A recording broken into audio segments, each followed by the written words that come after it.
In this video, I'm going to show you how to do SEO keyword research in 5 easy to follow steps.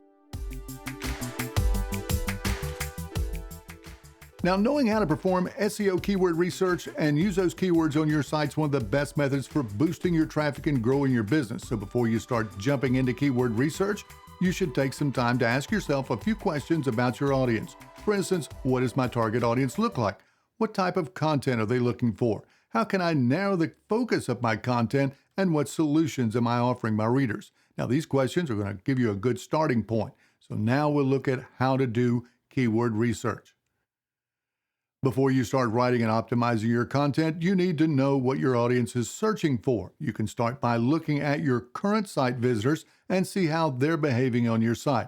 Keep in mind that just because your site's ranking well in search results and you've got lots of traffic, if it isn't the right traffic, it's not going to convert. So if this is happening, it means that you're using the wrong keywords and you're targeting the wrong audience.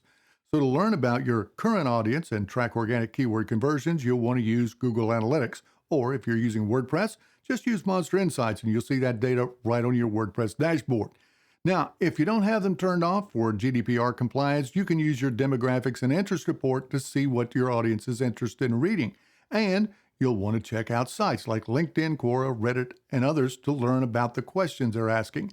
You'll need to do some competitor research. You'll want to connect your site to Google Search Console to see what keywords are already getting clicks, and you'll want to create a buyer persona. All right, now it's time to create a list of potential keywords. So think about the products, services, or other assets on your website and come up with a few terms that you think that people might be searching for. Keep in mind that some people might have recently discovered your company while others are ready to make a purchase. So look at the keywords that'll target visitors at different sales funnel stages. Generic keywords will typically have the highest volume and drive the most traffic to your site. At the same time, specific words are going to bring people to your site who are looking precisely for what you have to offer. So you'll want to be sure to use both general terms and specific terms that highlight what you sell. Now, one great way to find the keywords is by looking at the keywords your competitors and other sites in your niche are ranking for. Now, to do that, you'll want to use a tool like Semrush or WordStream and simply type their domain to get an overview. Now it's time to see if people are searching for those terms in search engines. Again, keyword research tools like Semrush and WordStream are great for seeing the best keywords to use when you start creating content. Our favorite is Semrush. You can use it for free in a limited capacity, or WordStream. It's always free. Just enter your email to obtain the keywords. So let's say, for example, you want to rank for how to drive a stick shift. Now, if we plug that term into Semrush, we're going to get data about the keyword, the related terms, the questions, and the search volume.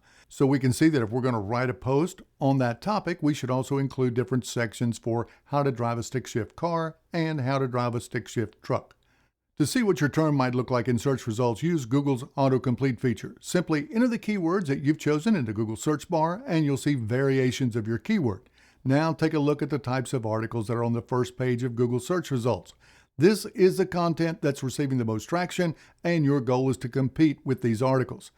First, you'll want to pay special attention to the organic listings on the page.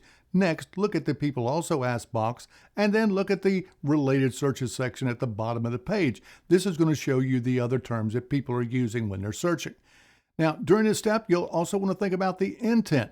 What is the searcher looking for? If the top articles are mostly beginner's guides and listicles, searchers are expecting to find that type of result. So if you don't meet that intent, they won't click on your link. All right, now you know how to conduct keyword research and create a list of keywords that'll help you rank well in search results and drive traffic to your site that converts. Be sure to check out the description for helpful links to other guides to improving your search rankings. To see the stats that matter, you'll want to use Monsterinsights. See why we're used by more than 3 million websites.